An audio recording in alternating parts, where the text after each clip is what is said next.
We give you all the glory in the mighty name of Jesus. As we are going into this teaching, Holy Spirit, teach us from above. Minister to every need. Let your name be glorified. Let your name be magnified. And let there be testimony of salvation, healing, and deliverance. And the Bible says, you shall know the truth, and the truth shall set you free.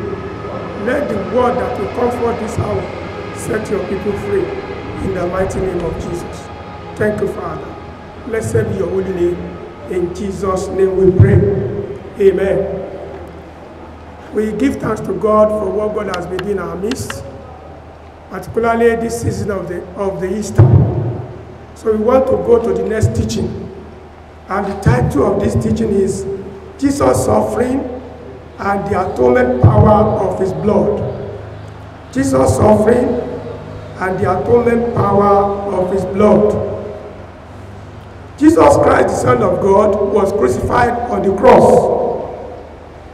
Jesus died for our sin, according to the scriptures, as in 1 Corinthians chapter 15, verse 3. Jesus laid down His life because of His love for us. He demonstrated his love. In John chapter 15, verse 13, it reads, "Greater love hath no man than this, that a man lay down his life for his friends." That is a wonderful love that Jesus demonstrated. Because of his love for you and his love for me, he died on our behalf.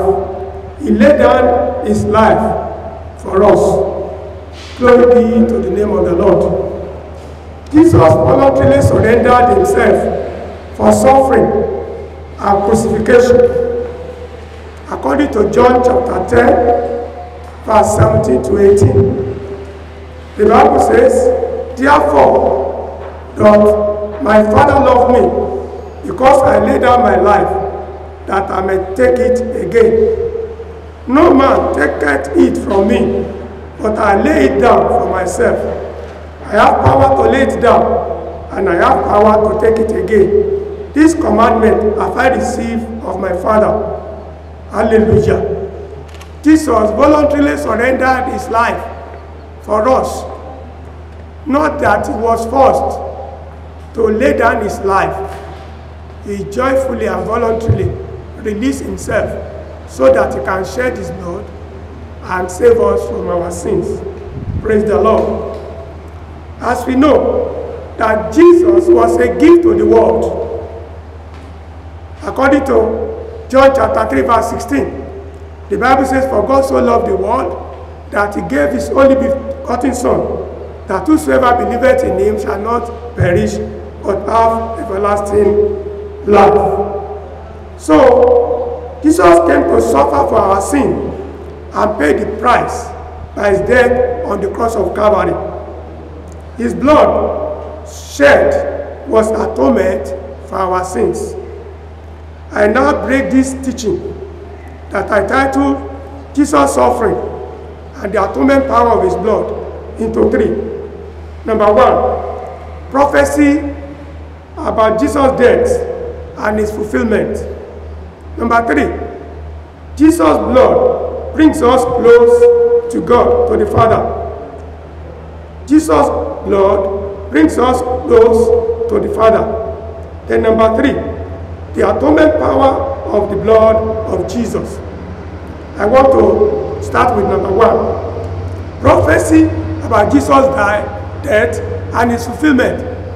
Before Jesus came to the world, it was prophesied that he would come and suffer and be tortured because of our sin. That he will come and sacrifice his life for us. According to Isaiah chapter 53, verses 3 to 5, that I will read some verses there. It says, Isaiah chapter 53, verses 3 to 5. I will read 4 and 5. The Bible says, "Surely he hath borne our griefs and carried our sorrows, yet we did esteem him stricken, smitten of God, and afflicted. But he was wounded for our transgression, he was bruised for our iniquity. The chastisement of our peace was upon him, and with his stripes we are healed." Hallelujah. So Jesus was wounded for us because of our transgression. And this was prophesied by prophet Isaiah many years before he came to this world. And it was fulfilled on the day that he was crucified. And there was another prophecy by the psalmist in the book of Psalm chapter 22. Psalm 22 verse 1. Psalm 22 verse 1. The Bible says, my God, why hast thou forsaken me? Why art thou so far from helping me and from the words of my groaning?" And when we look at verse 18 again, that was fulfilled when Jesus was crucified. So it is there. They part my garment among them and cast lots upon my vesture. So when the day that Jesus was to be crucified, all these prophecies came to pass. All these prophecies came to fulfillment. And many, many more. So if we look at the Gospel according to St. Matthew, chapter 27. St. Matthew, chapter 27. St. Matthew, chapter 27. The Bible says, verses 27 to 31. Matthew 27. Matthew 27, 27 to 31. Praise the Lord. Then the soldiers of the government took Jesus into the praetorium and gathered the whole garrison around him, and they stripped him and put a scarlet robe on him. And when they had twisted a crown of thorns, they put it on his head, and a reed in his right hand. And they bowed the knee before him and mocked him, saying, "Hail, King of the Jews!"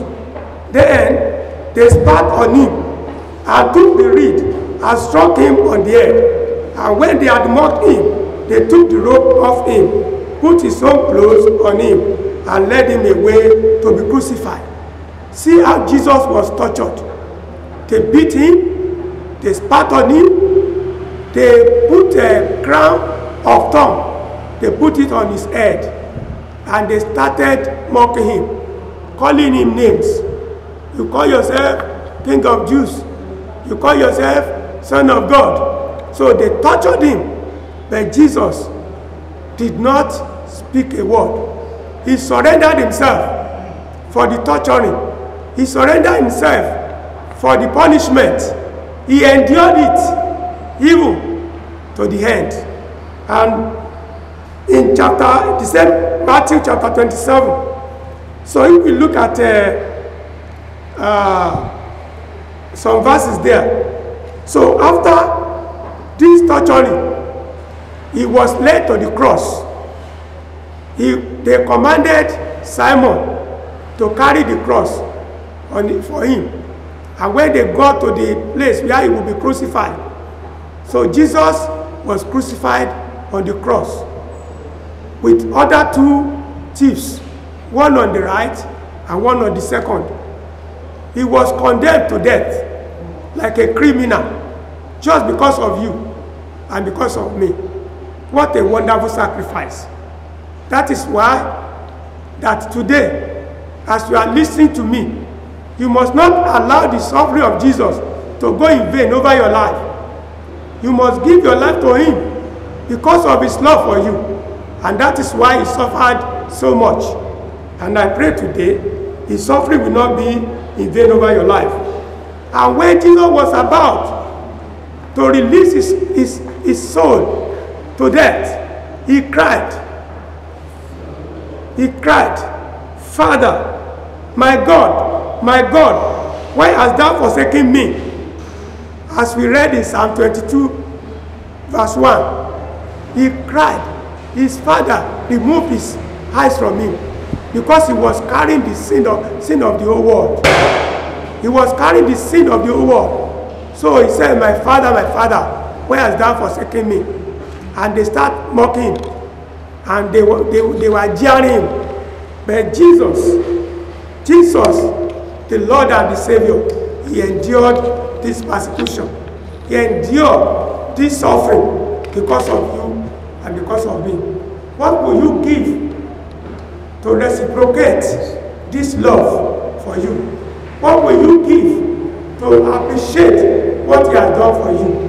So he suffered for your sake. He died because of you. Shout hallelujah. Hallelujah. Shout hallelujah. Hallelujah. Now, second part of this teaching. Jesus' blood was shed to bring us close to God the Father.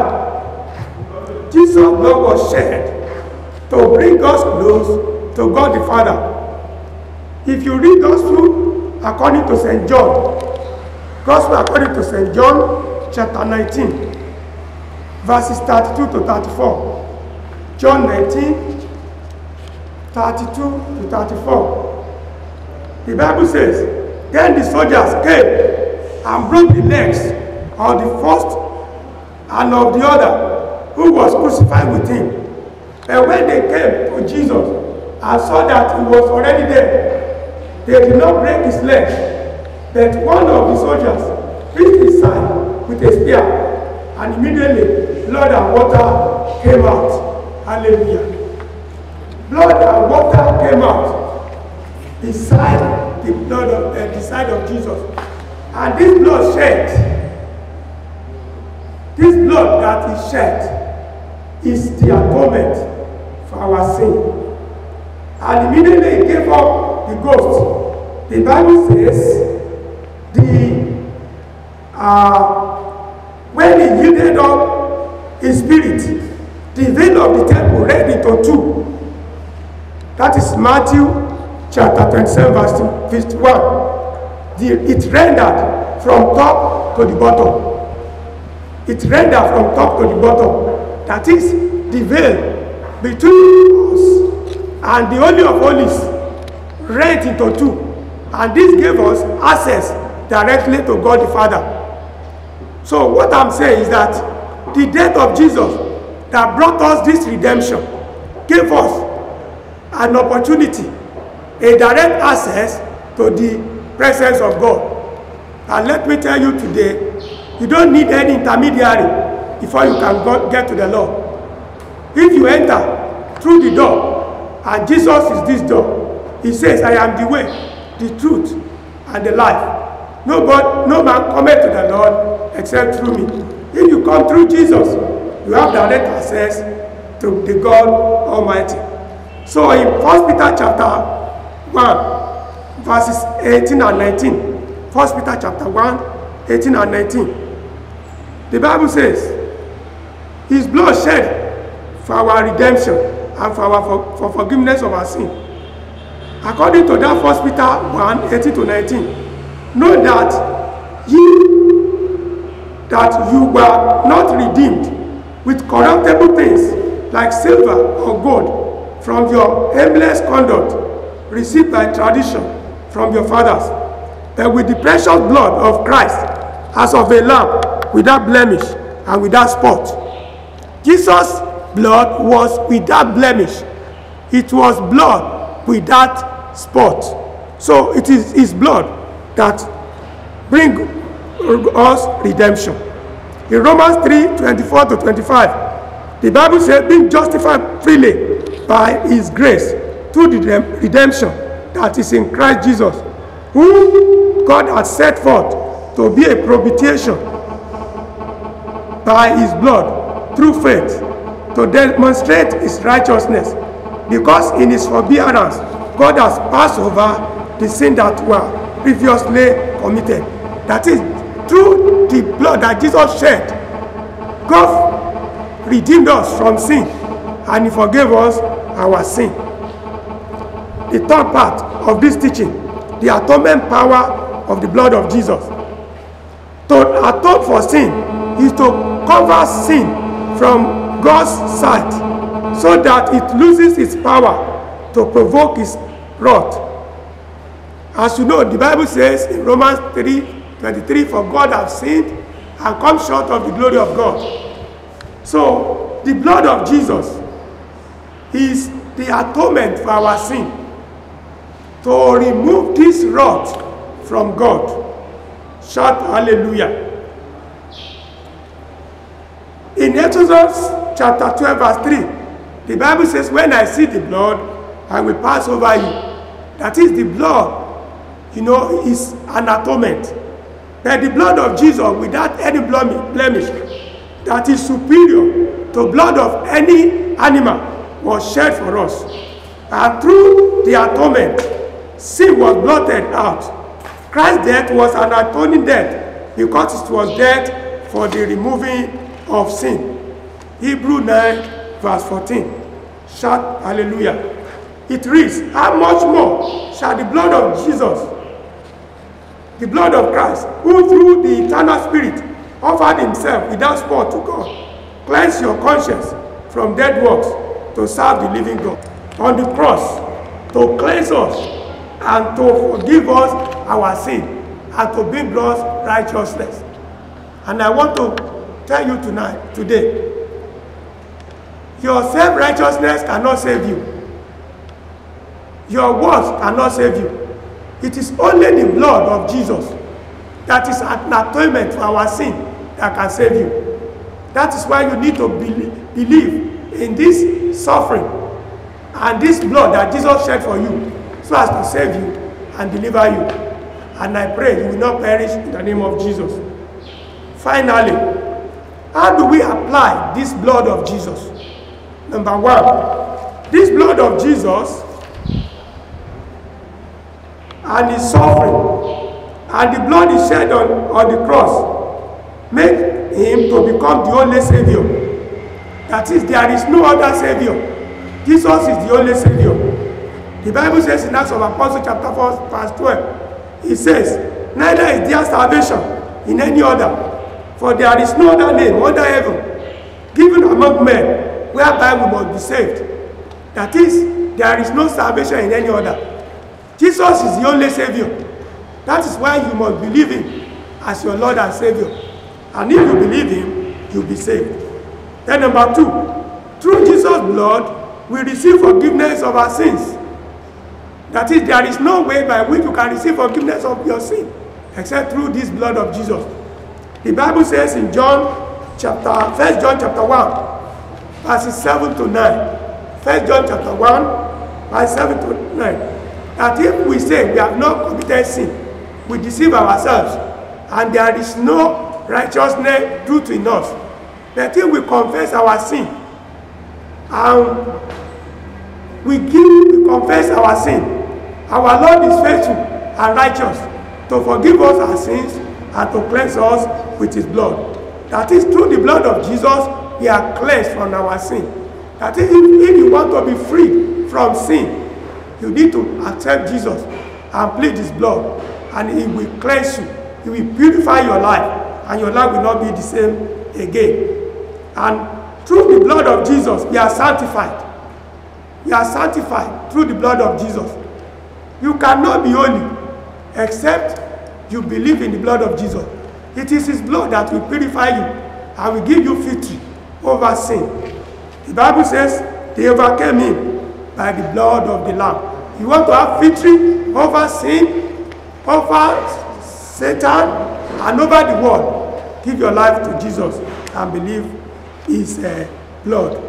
And if you are believing God for healing, the Bible says by his stripes we are healed. So if you want healing, receive Jesus. He will heal you. If you are sick, maybe you are watching me, the mighty hand of the Lord is there. By his stripes you are healed. You are healed. Not that you'll be healed, you are already healed. And I prophesy today, you are healed in Jesus' name. Shout hallelujah. What are you waiting for? What are you waiting for today? Accept Jesus into your life. He will save you and he will deliver you. And if you have believed in him, you are already a believer, you dedicate your life to him. The Bible says in Romans 12 verses 1 and 2. Romans 12 verses 1 and 2. So that you submit yourself as a living sacrifice unto God, holy and acceptable. And if you do so, your life will be blessed. And his death will not be in vain over your life. God bless you in Jesus' name. Shall we pray? If you are there, you are giving your life to Jesus, I want to pray for you. Let's pray together. Confess your sin as you are watching me in your home. The Lord Jesus is there. Tell him you are a sinner and ask him to forgive you. Plead his blood upon your life and he will cleanse you in the name of Jesus. Father, I pray for this hour. For as many as have heard your word today, save their lives, forgive their sins, cleanse them completely, and give them a new life. And I pray from today, let them enjoy the blessings that your blood brought for them. The blessing of healing and total victory over sin, self, and the world. And let them continue to live in your victory to eternity. In the mighty name of Jesus. Thank you, Father. Blessed be your holy name. In Jesus' mighty name we pray. Amen. We are blessed in Jesus' name.